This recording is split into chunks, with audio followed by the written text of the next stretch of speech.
Olá, alunos da Escola Antônio Custódio, primeiro ano. Mais uma vez, um videoaula para vocês conhecerem um pouquinho do conteúdo da atividade dessa semana, tá certo? Nós vamos falar sobre a célula e as membranas, tá certo? Dando ênfase à membrana plasmática. As células, como já foi dito anteriormente, é a unidade morfológica fundamental dos seres vivos. Existem dois tipos de células, vocês já sabem disso, são as células eucarióticas e as procarióticas. São aquelas que uma apresenta a carioteca, né, cobrindo, protegendo o seu material genético, que é o DNA, e a outra não. No caso, as pró quer dizer que não apresentam esse material, quer dizer, não apresenta a carioteca protegendo esse material. Veja só, no caso das eucariotas, possui núcleo definido com membrana nuclear envolvendo o material genético, que é o que eu chamei de carioteca. Possui grande variedade e complexidade em organelas. No caso, são as células vegetais e animais. A célula do vegetal e a célula animal. A célula animal. No caso das procariotas, são aquelas que não apresentam, né, que não possuem a carioteca, ou seja, sem membrana envolvendo material genético. Essas células são desprovidas de mitocôndria, tá certo? De complexo de Golgi e retículo endoplasmático. Exemplo delas são as células das bactérias. No caso, as principais estruturas celulares são as membranas plasmáticas, o citoplasma e o núcleo. No caso da membrana plasmática, é uma membrana muito fina que envolve a célula. Ela é responsável pela troca de substância entre o meio externo e interno, pela proteção e pela forma da célula. Ainda falando sobre as principais estruturas da célula, temos o citoplasma, que é constituído por água, proteína, gorduras e açúcares, que preenche o interior da célula. Ela facilita as reações químicas da célula, além de proteger todas as organelas, estruturas que que realizam as funções vitais da célula. No caso do núcleo é uma estrutura presente no interior celular, no interior da célula. No núcleo estão armazenados milhares de instruções para a síntese de proteína. Essas proteínas comandam praticamente todas as atividades das células. Além disso, é responsável por guardar e proteger o material genético, que é o DNA. Mais uma vez, o slide lembra, as estruturas das células são basicamente três, que são membrana, capa que envolve a célula, citoplasma, região que fica entre a membrana e o núcleo é a estrutura que controla as atividades celulares. No caso aqui, o envoltório celular presente em todos os tipos de célula é a membrana plasmática. Ou seja, a membrana plasmática é um envoltório celular presente em todos os tipos de células, tá certo? Isso é a definição para a membrana plasmática. Estrutura da membrana plasmática. Você está vendo a figurinha aí.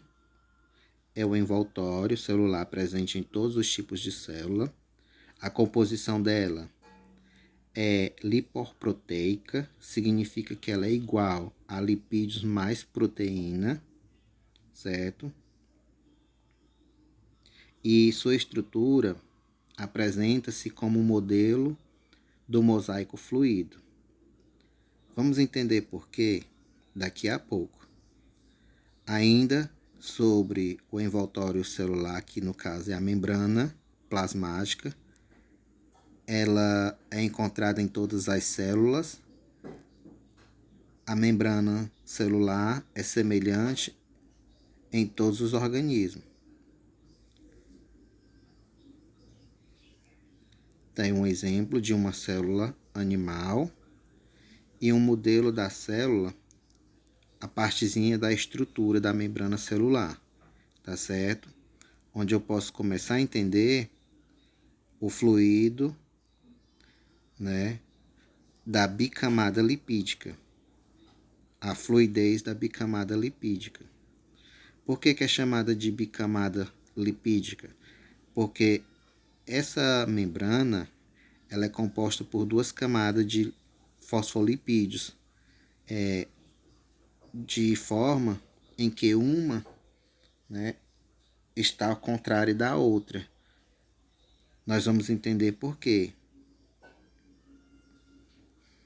A membrana plasmática, tá aí o conceito dela, é uma película delgada e elástica que envolve todas as células, revestindo-as e separando-as do meio externo, realizando a contenção do citoplasma e controlando o intercâmbio de substância entre a célula e o meio extracelular. Falando de membrana plasmática, algumas informações básicas sobre elas. A função dela é de proteção, né? E elas são permeabilidade seletiva, ou seja, elas permitem a entrada daquilo que é importante para elas. A composição química é de lipídio e proteína, como já foi dito, e as propriedades estruturais dela, né? Elasticidade e regeneração. Mais uma imagem, né, da membrana plasmática, que, como já foi falado, o modelo dela parece um mosaico fluido. Eu disse que ela é formada por duas camadas de fosfolipídios, né? Uma voltada ao contrário da outra, e essas duas camadas definem, né, uma qualidade, assim dizendo, digamos, da membrana, pois as membranas possuem uma porção hidrofílica que corresponde às camadas externas de lipídio e uma porção hidrofóbica que corresponde à camada interna da membrana. Ou seja, falando em hidrofílica e hidrofóbica, você precisa compreender que uma permite o contato com a água e a outra não. A hidrofílica, né, ela se aproxima mais da água e a hidrofóbica não, tá?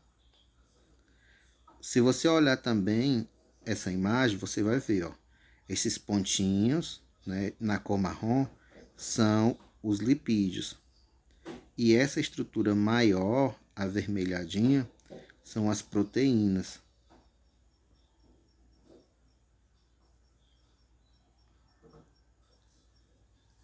No caso, né, as membranas lipoproteicas, formada por fosfolipídios e proteína, no caso, né, dos animais, que também é o colesterol, eles vão funcionar como barreira seletiva, que eu já falei que seria uma das funções, né, da camada, né, da membrana plasmática. Quando ele funciona como barreira seletiva, ele vai facilitar ou dificultar a entrada de substâncias que interessam à célula. O modelo de estrutura da membrana plasmática aceito atualmente foi proposto em 1972 e foi denominado de modelo do mosaico fluido. Este modelo propõe que a membrana é composta por 3 tipos de moléculas: as moléculas de lipídio, que são os fosfolipídios, e o colesterol, no caso dos animais, né?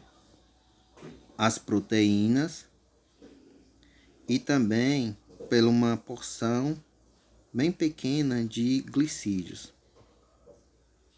Nas células animais, os glicídios podem estar aderidos à proteína, muito próximo à proteína e também aos lipídios, formando assim os glicolipídios e as glicoproteínas, que juntos formam o glicocálice, que protegem, né, e recepta substâncias e dá certas características às células.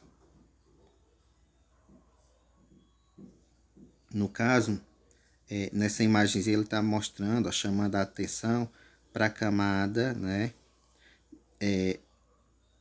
pela camada bilipídica, né, formada por duas camadas lipídicas, que um vai apresentar o lado hidrofílica e outro hidrofóbica. No caso da hidrofílica, vai dissolver mais fácil a água. E a hidrofóbica não dissolve na água, tá certo? Não tem contato com a água.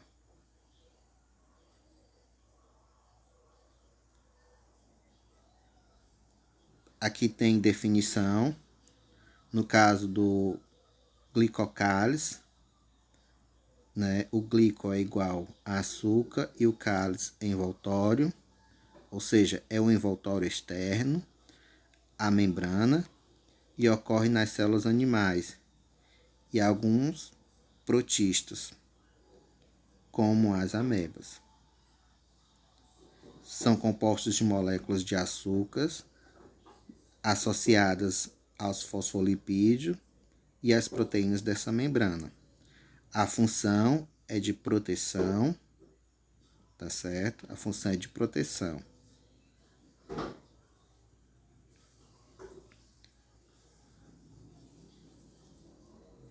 Quando eu falei que as membranas plasmáticas têm função de transporte, essa função de transporte vai acontecer de forma passiva, ativa ou contida.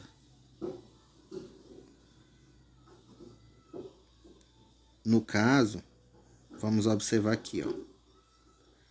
No caso do passivo, não gasta energia.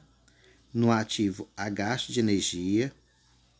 E no caso da quantidade, grandes moléculas, certo? Transporte através da membrana. Os processos de troca na membrana pode ser agrupado em 3 categorias: processo passivo, processo ativo e processo mediador. No processo passivo, ocorre sem gasto de energia e ele é conhecido como difusão, osmose e difusão facilitada. No caso do processo ativo, ocorre com gasto de energia, né? E é como se fosse a bomba de sódio e também de potássio. No processo mediador, ou seja, no processo mediado por vesículas, ocorre quando vesículas são utilizadas para a entrada de partículas ou organismo na célula, ou para a quantidade ou seja, ou para a eliminação em quantidade de substâncias de célula, tá certo? Nesse caso, quando ocorre a entrada, eu vou chamar de endocitose, e quando acontece a saída, eu vou chamar de exocitose. São informações que nós vamos estudar mais a fundo na nossa aula pelo Google Meet, tá certo?